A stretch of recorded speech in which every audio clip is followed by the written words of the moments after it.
हम समाज के दुखी लोगों के बारे में कुछ सोचने की क्षमता नहीं रखते हैं, हम देश के बारे में सोचने की क्षमता नहीं रखते हैं, तो हम मनुष्य कहलाने के हकदार नहीं हैं। हम राक्षसी मनोवृत्ति के आदमी हैं। जितने राक्षस हुए हैं उनको विपरीत रूप में दिखाया जाता है। किसी को सिंह है, किसी का मुंह बहुत बड़ा है, किसी का हाथ बहुत बड़ा है, तरह तरह का, एक काल्पनिक है। वे भी मनुष्य थे, लेकिन उनकी बुद्धि जो है स्वार्थ वाली हो गई है। आज हम आप भी ज़्यादा से ज़्यादा स्वार्थी हो गए हैं। इसीलिए आज भाई भाई की लड़ाई है, बाप बेटे की लड़ाई है, बहन बहन की लड़ाई है, ननद भौजाई की लड़ाई है, सास बहू की लड़ाई है। सिर्फ जो है लड़ाई ही लड़ाई है, इसके अतिरिक्त कुछ नहीं है। और यह लड़ाई कहाँ ले जाएगी? हमको धीरे धीरे राक्षसी मनोवृत्ति की तरफ जो है बढ़ाती चली जाएगी। और फिर हम जो आकृति से मनुष्य दिख रहे हैं, प्रकृति से आकृति से मनुष्य जो दिख रहे हैं, हम प्रकृति से मनुष्य नहीं रह जाएंगे। हमें प्रकृति प्राकृतिक गुण जो है मनुष्य का वह आ जाए, इसके लिए ही गायत्री मंत्र का बार बार जो है उपासना किया जाता है। उस शक्ति के पास बैठ करके और बार बार जो है उसको किया जाता है। उसका भाव भी हम बताए थे। अगर इस श्रेष्ठ तेजस्वी पापनाशक देव स्वरूप परमात्मा को हम अपने अंतर आत्मा में धारण करें और वह परमात्मा हमारे बुद्धि को सन्मार्ग में प्रेरित करे। मैं आपको यह नहीं कहता हूं कि आप उसमें दिन रात लगे रहिए, लेकिन जब फुर्सत का क्षण हो तो दोबारा याद करिए, गायत्री मंत्र पढ़ लीजिए। आपका ट्रैक जो है सही रहेगा, ट्रैक से उतरिएगा नहीं। और ट्रैक पर सही हो जाना इसका मतलब कि मनुष्यता की तरफ हमारा कदम बढ़ चुका है। आप अभी विद्यार्थी हैं, दो काम आपके जिम्मे है। एक तो आध्यात्मिक दृष्टिकोण से, प्राकृतिक दृष्टिकोण से हम मनुष्य बन जाए और एक अच्छा विद्यार्थी बन जाए। सिर्फ दो ही बिंदु पर हम बार बार फोकस करते हैं। उस दिन कहे थे हम इसके पहले वाले मीटिंग में कि मनुष्य विद्यार्थी के 5 लक्षण हैं।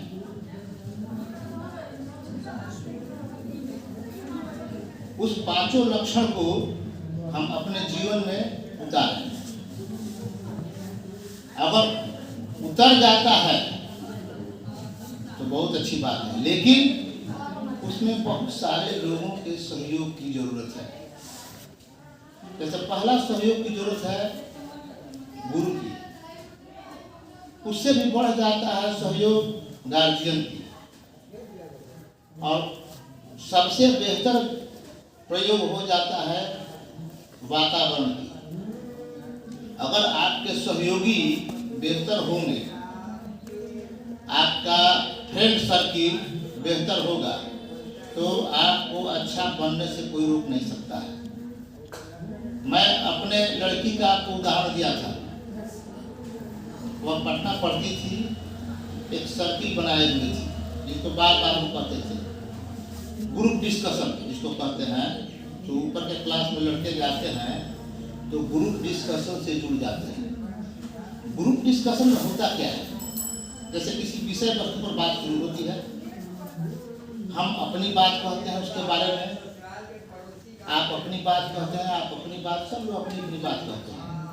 एक दिन पहले यह डिसाइड हो जाता है कि कल किस विषय वस्तु पर बात करना है।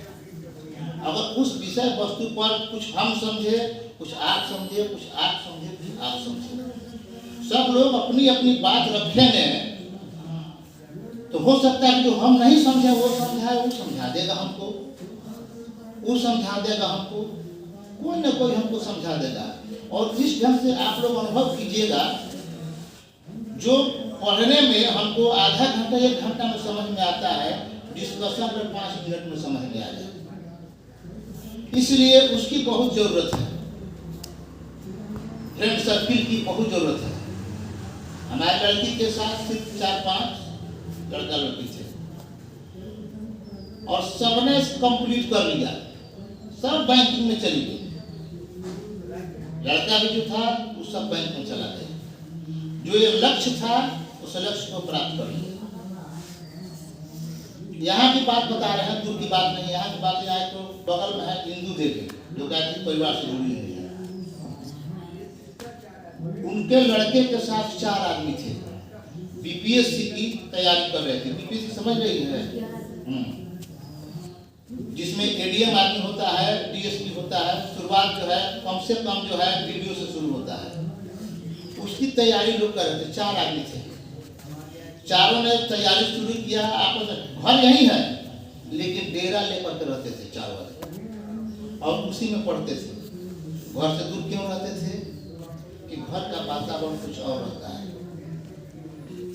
कभी कोई घर की बात करेगा, कुछ बात करेगा, कुछ बात करेगा, नतीजा ये होगा कि हमारा ध्यान उधर जाएगा। पढ़ाई इतनी आसान बात, साधारण चीज नहीं है। पढ़ाई जो है एक तपस्या है, और तपस्या जो है साधारण चीज नहीं है। अपने आप को जो हम कहे, जो अंतर्मुखी बहिर्मुखी, अपने आप को बाहरी दुनिया से काट लेने का नाम है अंतर्मुखी होना। दुनिया में जी रहे हैं, लेकिन दिखाई कुछ नहीं दे रहा है। हम सिर्फ देखने के लिए हम बाजार में हैं, लेकिन जब हमारा ध्यान जो है उस तक जाएगा तो हम बाजार में नहीं हैं। हम वहां हैं जहां हमारा लक्ष्य है। चलते फिरते घूमते फिरते सिर्फ लक्ष्य के तरफ जो है देखना ही जो है उस परिस्थिति में बाध्यता हो जाती है। इसलिए कि आप लोग सेंटर ऑफ ग्रेविटी का सिद्धांत पढ़े हो, होता क्या है? 9 ग्रह है, सबकी अपनी क्षमता है। सब लोग अपने तरफ जो किसी वस्तु, जैसे हम लोग न्यूटन का सिद्धांत आप लोग हो सकता है पढ़े हो, कुछ लोग हो सकता है छोटे बच्चे नहीं पढ़े हो। सबने देखा कि सेब ऊपर से गिरता है, नीचे ही आता है। सबने देखा, किसी ने सोचा नहीं। लेकिन गुरुत्वाकर्षण के सिद्धांत को न्यूटन ने सामने लाया। आप भी जो है गुरुत्वाकर्षण के सिद्धांत के अनुरूप जो है जीते हैं। जब अपने आप के अपने मन को उस दिशा में फेंकना शुरू कीजिएगा, फेंकते जाइएगा, फेंकते जाइएगा, फेंकते जाइएगा, तो एक ऐसा समय आएगा कि इस सेंटर ऑफ ग्रेविटी से, इस गुरुत्वाकर्षण शक्ति, छोटे बच्चे नहीं समझ रहे होंगे संभवतः, लेकिन जो बच्चे हैं अभी इनको, इनका समय बहुत है, इसलिए इनके लायक भी बाद में बताया जाएगा। फेंकते जाइएगा, मन को फेंकते जाइएगा। कैसे समय आएगा जब दो आकर्षण शक्ति वाले ग्रहों के बीच में चला जाएगा आदमी, उस समय जो है वह सिर्फ वही घूमना शुरू कर देगा। जैसे रॉकेट जो छोड़ा जाता है, तो यहाँ से जो पृथ्वी का आकर्षण शक्ति है, ऊपर जाने तक उसको शक्ति लगाना पड़ता है। एक ऐसा समय आता है जो न्यूट्रल पॉइंट जिसको कहते हैं, वहां घूमने लगता है। फिर एक बार उसको फोर्स लगाना होता है कि उस ग्रह के गुरुत्वाकर्षण शक्ति के क्षेत्र में चलेगा, और उसके बाद जब चला जाता है आदमी, जब रॉकेट चला जाता है, तो अब बल नहीं लगना है। अब उस आकर्षण शक्ति के बल पर जो है उधर खींचते चला जाता है। आपको भी उस ढंग से प्रयास करना है। बहुत सरल उदाहरण के साथ इस बात को और समझा रहे हैं। इसमें सब लोग साइकिल हाथों में करीब करीब है ना। साइकिल चलाने के क्रम में ऐसा भी कोई जगह आता है वहां जहाँ चढ़ाई हो। एक चीज बताओ, साइकिल चला रहे, चढ़ाई वाले स्थान पर पहुंच गए, चला रहे, पौड़ी चलाना बंद कर दो तो क्या होगा? साइकिल जो है बैक गियर में खड़ी हो जाएगी, उसके पीछे की तरफ ढूंढना शुरू कर देगी। पढ़ाई की स्थिति वही है। फिर क्या होता है, चलाते जाए, एक ऐसा जगह आता है जहाँ सरपट रहता है, जहाँ पुल होता है तो सरपट मिलता है, कम फोर्स लगाना पड़ता है। फिर उस तरफ जाते हो तो ढलान मिलता है, तो बताओ पाउडर मारने की जरूरत है? वही हम सेंटर ऑफ ग्रेविटी गुरुत्वाकर्षण केंद्र की जो बात कहे वही बात है। जब तुम्हारा मन जो है उस दिशा में प्रयास करते करते करते करते वहां पहुंच जाओगे, तब तुमको सिर्फ जो है अपना लक्ष्य दिखाई देगा, लेकिन उस लक्ष्य को के तरफ हमारा मन जो है हर हमेशा लगा रहे, उसके लिए तो भैया आपको प्रयास करना है और बार बार प्रयास करना है। जैसे साइकिल चला रहे हैं, ऊपर चढ़ने के क्रम में जैसे पाउडर चलाना बंद कर दिए, गाड़ी बैक गियर शुरू हो जाएगी, पीछे चलना शुरू करेगी। आप भी अगर बार बार नहीं प्रयास करेंगे तो मन आपका विचलित हो जाएगा, कभी इधर जाएगा कभी उधर हो जाएगा। फिर जो विद्यार्थी वाली तब की जो बात है, यह तब वाली बात है समाप्त हो जाएगी, फिर आप अपने लक्ष्य को प्राप्त नहीं कर सकते। इसी लक्ष्य को प्राप्त करने के लिए आपको कठिन परिश्रम करना है। कहा जाता है कि जिस समय मत्स्य भेदन कर रहे थे अर्जुन और बहुत सारे लोग इसी में जुटे हुए थे लक्ष्य भेदन के क्रम में, तो जो वहाँ व्यक्ति खड़ा था तो लोग पहुंचे थे, कहते थे तुमको क्या दिखाई दे रहा है? तो सभागार दिखाई दे रहा है, ये दिखाई दे रहा है, वो राजा आए हैं, वो राजा है, सब लोग दिखाई दे रहा है। तो कहता था कि तुमसे लक्ष्य भेदन नहीं होगा, जाओ। तो नहीं हम लक्ष्य भेदन करें, लक्ष्य भेदन करता था नहीं होता था। डिसेंट्रलाइजेशन ऑफ माइंड उस समय काम कर रहा था उसका, एक जगह ध्यान केंद्रित नहीं था।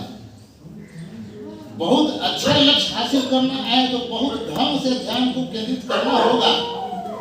राजी कीजिए, बेराजी कीजिए, जैसे कीजिए आपको करना होगा। और उसका माध्यम गायत्री मंत्र में बहुत सहयोगी होता है। अगर आप 15-20 मिनट गायत्री मंत्र का जाप कर लेते हैं तो वह दिन भर में आपके मन को शांति कर देगा। एक चीज संक्षेप में हम जोड़ देना चाहते हैं, यह होता कैसे है। 4 संयम बताया गया है। इंद्रिय संयम, इंद्रिय संयम में 2 की प्रमुखता है, एक आंख और दूसरी वाणी। वाणी से 2 काम होता है, खाते हैं और बोलते हैं। हर हमेशा संयमित खाना और संयमित बोलना। उससे खतरनाक है आंख। इसको हर हमेशा कोशिश कीजिए कि अच्छा चीज देखे, अच्छा समझे। दूसरा है अर्थ संयम। इंद्रिय संयम हो गया, अर्थ संयम। पैसे को कमाना उतना कठिन नहीं है जितना पैसे को खर्च करना। पैसा बहुत लोग कमा लेते हैं, लेकिन खर्च करने में बहुत बुद्धिमानी की जरूरत है। अन्यथा तुम लोग देख रहे हो बाजार में क्या क्या चीज बिक रहा है। किसी परचून की दुकान पर, किराना की दुकान पर चल जाओ, टकाटक है, फटाफट है, लेज है, फलान है, ठिकान है। मन से खा लो 1 महीना तो पूरा पेट का सिस्टम जो है बिगड़ जाएगा। और पेट ही जो है सारे शरीर का संचालन करने में सहयोगी है। तो टकाटक फटाफट लेज तेज दुनिया जो है खाने का मतलब है अपने आप को बर्बाद करना। तो इसको संभालना है। तो अर्थ कहाँ खर्च करें यह देखना है। घी भी खाना है, अच्छा चीज भी खाना के हिसाब से खाना है। चम्मच से खाओगे तो फायदा करेगा, आप कलछुल से खाओगे तो क्या होगा? पेट डायरेक्ट हो जाएगा, फुर्सत नहीं मिलेगी। तो अर्थ संयम इस समय से करना है। जो तीसरी सबसे बड़ी बात है विद्यार्थी के लिए, वो है समय संयम। जो समय की पूजा करता है, समय उसकी पूजा करता है। कहे थे हम एक दिन, आता नहीं दोबारा गुजरा हुआ जमाना। 1 मिनट में आप लाख रुपया कमा सकते हैं। ऐसे ऐसे भी विभूति आपके देश में है। लेकिन 1 लाख कौन चला, 10 लाख भी खर्चा करके जो गुजरा हुआ 5-10 मिनट है उसको नहीं वापस कर सकते हैं। वो जो चला गया तो चला गया। तो आपको 1-1 मिनट जो है हीरा जवाहरात की तरह उपयोग करना है। तीसरा है विचार संयम। हर हमेशा अच्छा विचार भी मन में आवे, इसके लिए आपको प्रयास करना है। अच्छा विचार कैसे आएगा? 2-3 शर्त है। या तो आप अच्छी संगति में रहिए, सत्संग में रहिए, मतलब सत्संग हमेशा मिलता नहीं है। उसका दूसरा अल्टरनेट क्या है? अच्छा साहित्य पढ़िए। आप जितने महान पुरुष हुए कुछ नहीं, एक किताब लीजिए, उसका 2 पन्ना पढ़ जाइए, 5 मिनट 10 मिनट समय दीजिए। धीरे धीरे धीरे धीरे उनको कितनी कठिनाई से जीवन मिली है, कितनी कठिनाई से आज हम उनको पूज रहे हैं, यह उनका साहित्य पढ़ने से मालूम होता। अभी 14 तारीख को अंबेडकर जयंती मनाई गई। अंबेडकर के बारे में कहा जाता है वह 24 घंटा में 21 घंटा पढ़ते थे। सोच लो, 24 घंटा में 21 घंटा पढ़ते थे। लोग उनको छूने से शर्माते थे, समझते थे कि हम भी अछूत हो जाएंगे। कितनी दुर्भावनापूर्ण स्थिति थी, कैसा समय था कि छूने से लोग समझते थे हम अपवित्र हो जाएंगे। जिसको लोगों ने नहीं छुआ वह व्यक्ति आसमान छू लिया। आज उनकी जयंती मनाई जाती है। हम लोगों में बहुत सारे लोग हैं जो 100 बरस जीते हैं। आए गए, कहानी समाप्त हुई। हम भी आए हैं, चले जाए, कोई हमारा नाम नहीं डोला नहीं होगा। लेकिन अगर हमारा कुछ कर्म जो है सुव्यवस्थित हो, हम अगर अपने बाल बच्चों के लिए कुछ अच्छा किए होंगे, हम अपने समाज के लिए कुछ अच्छा किए होंगे, तो 1 वर्ष नहीं, 2 वर्ष नहीं, 4 नहीं, 10 वर्ष जरूर हम भी जो है याद किए जाएंगे। कुछ ऐसा कर्म करने की जरूरत है, हम भी याद किए जाएं। तो माध्यम 2 है कि हम पढ़ करके कुछ ऐसा बन जाएं जो याद किए जाए। कोई अफसर ही बन जाए, अफसर बन के कुछ ऐसा कर दें जो याद किए जाए। जैसे यहाँ के पाठक आए थे, बहुत सारे डीएम आए और चले गए, कोई याद नहीं करता है। लेकिन के पाठक आए तो इस जिला को बनाने के बारे में सोचे। सिर्फ 7-8 महीना रहे और जिला को बहुत कुछ दिए। आप ही अफसर बन जाओ और कुछ ऐसा कर जाओ कि जहां से गुजर जाओ लोग याद करें। एक सुगंधी पैदा कर दो उस रास्ते में, उस समाज में। बच्चों के लिए कुछ नहीं, तुम अफसर हो जाओ, 10 बच्चों को लेकर के अच्छे ढंग से पढ़ाना शुरू करो। आज के दिन में बहुत सारे डीएम हैं, बहुत सारे एडीएम हैं, बहुत डॉक्टर हैं जो लड़कों को लेकर पढ़ा रहे हैं। पटना में एक सुपर 30 चलता है, जिसको अभियान चलाते हैं, अपने पैसे से चलाते हैं। जो बहुत तेज लड़के होते हैं उनका एडमिशन लेते हैं। खाना पीना रहना सब कुछ जो है फ्री ऑफ कॉस्ट है। लेकिन आप कॉम्पिटेंट हैं, यह बात आपको दिखाना है। तो कॉम्पिटेंट होने के लिए बहुत सारा प्रयास करना पड़ेगा। जब आप प्रयास करके उस श्रेणी में पहुंच जाएगा तो आप अभयानंद के शिष्य हो जाइएगा। आज अभयानंद का नाम जो है पूरा बिहार को चला, पूरा हिंदुस्तान लेता है। सुपर 30 में 30 लड़के बैठते हैं, करीब करीब 30 के 30 जो है कंप्लीट कर जाते हैं। एक बार एक कहानी कहे थे, गया जिला में एक पटवा टोली है, वह IITM गांव कहलाता है। सब लड़के ठीक नहीं है वहां के, लेकिन इन्वायरमेंट मिला है, इसलिए भी तेज हो गए। होता क्या है, पटवा टोली है, गरीबों का वह गांव था। 1-2 लड़का जो है IIT कंप्लीट किया, ब्रिलियंट था, कंप्लीट कर गया। लेकिन जब वह आता था सब नौकरी पर से, तो गांव के कितने लड़के हैं तेज तर्रार, सबको बुलाता था, पढ़ाता था। पढ़ाते पढ़ाते जो है एक बैच बन गया पूरा। अब 60-70 IIT वहाँ है, हर साल 10 को तैयार होता है IIT। पिछला साल तो 20 को कंप्लीट किया था। मात्र 44 लड़के बैठे थे, 20 को कंप्लीट कर गया। कैसे कंप्लीट कर गया? जो लड़के IIT कंप्लीट कर चुके हैं वे सब आते थे और उन बच्चों को पढ़ाते थे, समय देते थे, और वह गांव जो है काफी तरक्की करते चला गया। IIT का भरमार हो गया। सब लड़के इंटेलिजेंट नहीं थे, कुछ ही लड़के इंटेलिजेंट थे। क्योंकि पिछले बैच के बारे में हमको याद है, उसमें टॉपर जो है छपरा का लड़का था, सेकंड वाला भी संभवतः भागलपुर का था। जो 20 लड़के कंप्लीट किए वे टॉपर नहीं थे, वे सामान्य थे, लेकिन उस ढंग का उन लोगों को वातावरण मिला, उन लोगों को उस ढंग की प्रेरणा शक्ति मिली, उस ढंग का सहयोग मिला, गार्जियन ने उन लोगों को समय दिया, वे लोग भी लगे रहे और औसत छात्र रहते हुए भी वे IIT कंप्लीट कर रहे। आप भी कुछ कर जाइए। हम जो कहें बैच बनाइए, जो भी 8 के करीब लड़के हैं कि अपना बैच बनाए, एक अच्छा बैच बनाए, एक साथ बैठें, पढ़ें, जो प्रॉब्लम हो एक दूसरे के बीच का है, समाधान निकले।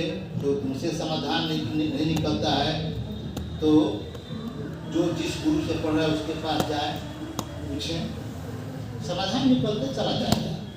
और जो गुरुत्वाकर्षण वाली शक्ति के बारे में कहे, जब इस धर्म का रफ्तार बढ़ेगा तो तुम लोग उस कक्षा में चले जाओगे जहाँ पीछे दिखाई नहीं देगा, सिर्फ आगे दिखाई देगा, तुमको लक्ष्य दिखाई देगा, तुम जिस लिए यहाँ आते हो वह दिखाई देगा। तुम सिर्फ जो है एक विभूति बनने की कल्पना करने लगोगे कि हम भी वह बन जाएं जो यादगारों की श्रेणी में रहें। और यादगारों की श्रेणी में बनने के लिए तो मेरे बेटियों, मेरे बच्चों, इस ढंग का प्रयास करना होगा। अगर तुम्हारे गार्जियन कुछ अवरोध पैदा करते हैं तो हम लोगों को ले चलो। गार्जियन की बहुत बड़ी भूमिका होती है।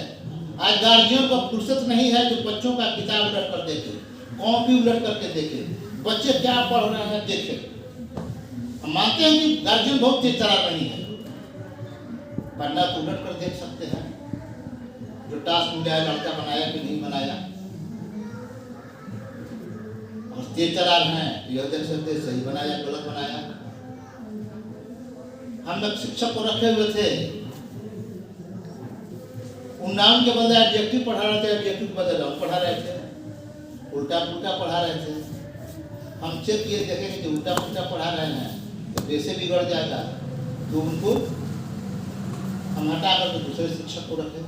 तो गार्जियन को कुछ तेज होना होगा, अपने तेज नहीं है तो दूसरे शिक्षक का सहारा लेकर उनको अपने बच्चों को तेज बनाना होगा। तुम लोग भी रिक्वेस्ट करो, और गार्जियन समझदार हैं कि पापा मेरा सहयोग कीजिए, भैया मेरा सहयोग कीजिए, हम अमुक जगह कमजोर हैं, इसका निदान कैसे होगा, इसके बारे में मदद कीजिए। इस ढंग की रफ्तार अगर रखोगे, मत कहने का मतलब है कि तुम उसके बारे में बार बार सोचना शुरू करोगे ना, तो धीरे धीरे धीरे धीरे उस गुरुत्वाकर्षण शक्ति के केंद्र में चले जाओगे।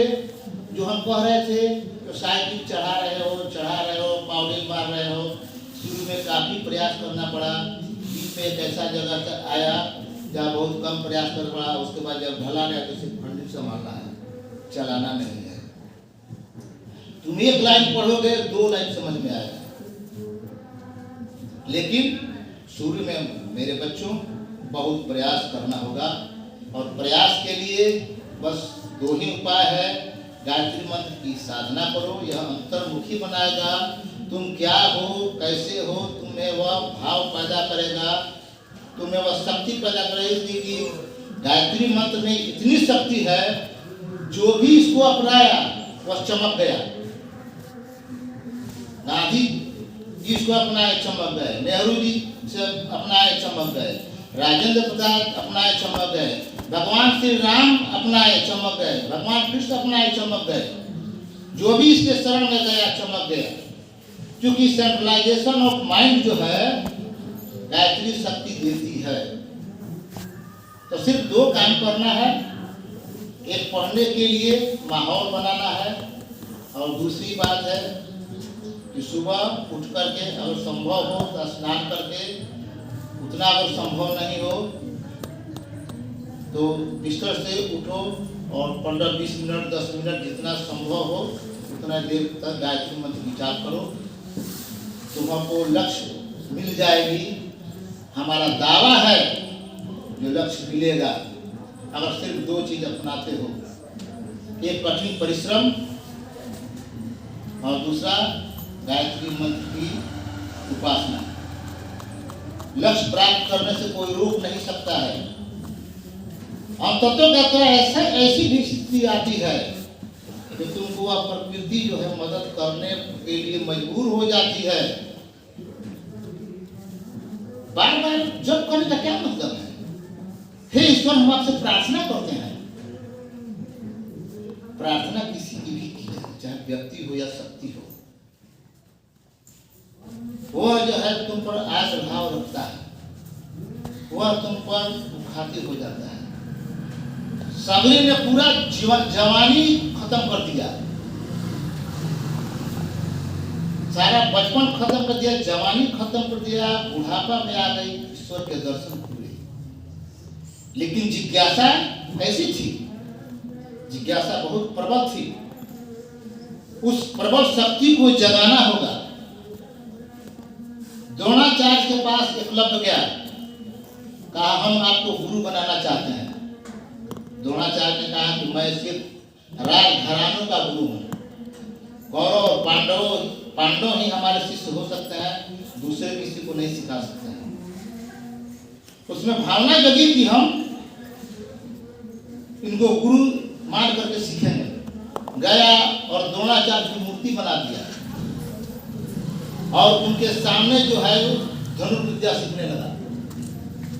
सीखते सीखते वह इतना अपने आप को अपने गुरु के प्रति समर्पित कर दिया कि उस पत्थर की मूर्ति से वह शक्ति मिली जो एकलव्य जो है अर्जुन से आगे निकल गया। कहने का मतलब क्या है? अपने भाव को उत्तरोत्तर क्रमशः जो है उस गुरुत्वाकर्षण केंद्र की शक्ति में स्थापित करना है। अगर तुम धीरे धीरे स्थापित करना शुरू करोगे तो स्थापित हो जाएगा। बात घबराने की नहीं है, 2-4 दिन का मामला नहीं है, वर्षों का भी मामला नहीं है। यह पूरा जो है जब तक लक्ष्य हासिल हो जाए तब तक चलते रहने की बात है। स्वामी विवेकानंद ने कहा तुम तब तक चलते रहो जब तक लक्ष्य न हासिल हो जाए। सिर्फ चलते रहो। वह ईश्वरीय शक्ति मैं दावे के साथ कहता हूं कि तुम्हारी मदद करेगी, इसलिए कि हमारे बेटी को उसने मदद किया है।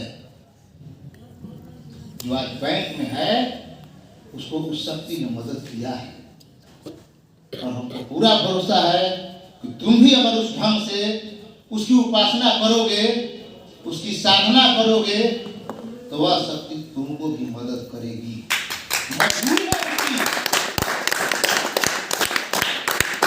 मजबूरी है मदद करना। भाई ने कहा कि कृष्ण भगवान साड़ी छोड़ते गए और दूसरा सब जो 10,000 हाथी का बल रखता था साड़ी खींचते गया। लेकिन द्रौपदी का भावना, द्रौपदी का कर्तव्य, द्रौपदी का रुझान, द्रौपदी का उस सत्ता के प्रति विश्वास। ईश्वर क्या है? विश्वास की बात है। तुम विश्वास करो कि तुमको मदद करेगा, निश्चित मदद करेगा, कोई रोक नहीं सकता है। इसलिए कि तेरे जगह वह मदद किया है। अनेकों उदाहरण हैं कि वह शक्ति मदद किया है। तुम भी अपनी उस शक्ति को जगाओ, वह मदद करेगा। वह मदद से पीछे नहीं भागता है, वह पात्रता देखता है। तुम सुपात्र बन जाओ, वह तुम्हारी मदद करेगा, लेकिन जब तक कुपात्र बने रहोगे वह तुम्हारे तरफ मुड़कर भी नहीं देखेगा। बस कोशिश करना है पात्रता हासिल करने की। सुपात्र बन जाओ तो सुपात्र के लिए बस दो ही उपाय है, जिस काम से जुड़े हुए हो उसमें लगन के साथ लगे रहो और गायत्री मंत्र की उपासना करते रहो। इतना ही बात कहकर मैं अपनी बात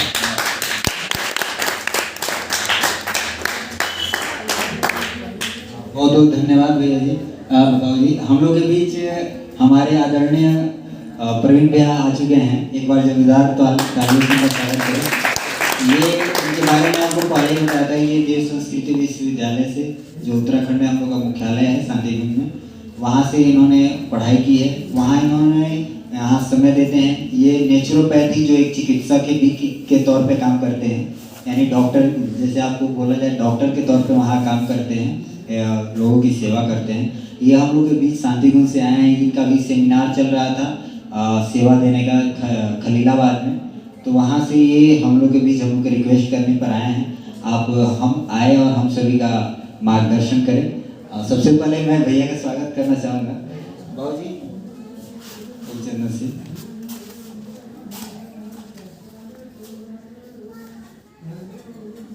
चलनी है क्या?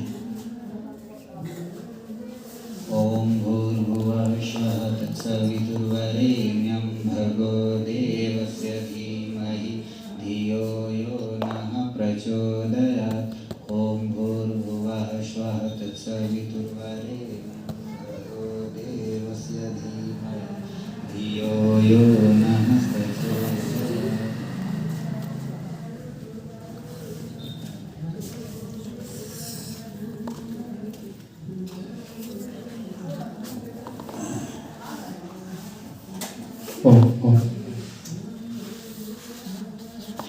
सभी को प्रणाम। कैसे हैं आप लोग? चलिए, हमारे लिए स्वास्थ्य का बहुत मायने रखता है, क्योंकि मैं स्वास्थ्य के फील्ड से ही हूँ। तो आप लोगों ने पहले जो बात कही स्वास्थ्य, मुझे बहुत खुशी हुई। और स्वास्थ्य बहुत ही ज़रूरी है, क्योंकि हमारे शरीर का जब स्वस्थ रहेगा तभी मन स्वस्थ रहेगा, और जब मन स्वस्थ रहेगा तभी हम जो कुछ भी स्वस्थ पाएंगे, स्वस्थ विचार हमारे मन में आ पाएंगे। तो सबसे पहले कहते हैं कि निरोगी काया, जो कहते हैं ना कि स्वस्थ शरीर के लिए आपको सबसे पहले हमारा निरोग काया होना चाहिए हमारा, तभी हम जो कुछ भी कर पाएंगे उसके अनुसार हम स्वस्थ रूप से कर पाएंगे। भाई साहब ने जैसे आदरणीय राहुल भैया ने जो बताया कि विश्वविद्यालय से हम आए हुए हैं, तो विश्वविद्यालय देखिए, विश्वविद्यालय देव संस्कृति विश्वविद्यालय के बारे में आप लोग कितने लोग जानते हैं? देव संस्कृति विश्वविद्यालय जो अखिल विश्व गायत्री परिवार का द्वारा चलाया जाता है शांतिकुंज हरिद्वार में, कितने लोग जानते हैं आपको इसके बारे में? चलिए, कोई नहीं। तो मुझे लगता है कि थोड़ा सा उसके बारे में जानकारी दे दूँ, क्योंकि मैं उसी से वहीं से पढ़ा हूँ, तो एक मेरा पहला कर्तव्य भी बनता है। तो देव संस्कृति विश्वविद्यालय जैसे हमारे देश में और भी विश्व